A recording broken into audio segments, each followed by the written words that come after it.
Igbo ndị ọma m, ekene m unu. Aha m bụ Maazị Obi Nwoye, onye ji omenigbo mara. Abụ m onye isi otu oziọma Igbo, otu na-ahụ maka nkwalite asụsụ na omenala Igbo, ọkachasị asụsụ Igbo. Anyị abịakwa ọzọ n'oge ilu Igbo.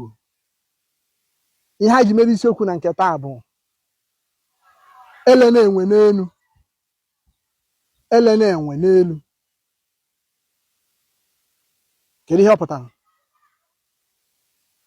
Mmadụ ebu n'ụzọ gbakọba sọ uru ọ ga-eri n'ihe o mebeghị maọbụ ahịa ọzụbeghị. Mmadụ ebu n'ụzọ gbakọba sọ uru ọ ga-eri n'ihe o mebeghị maọbụ ahịa ọzụbeghị. Anyị bịazịa na ntụgharị ya, when we come to the translation, anyị agaghị asị do not sell monkey on top of the tree. Enweghị ilu Igbo dị etu ahụ. Ihe bụ ntụgharị ya bụ do not count your chicken before they are hatched. Do not count your chicken before they are hatched. Ọ nke a bụ ntụgharị ya. Ele na-enwe n'elu. Do not count your chicken before they are hatched. Mbọsị ọzọ anyị ga-ewetakwara unu ọzọ dịkwa n'ọkpụrụkpụ.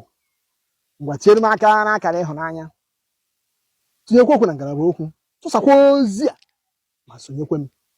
Please like, comment, share and follow. Ka emesịa.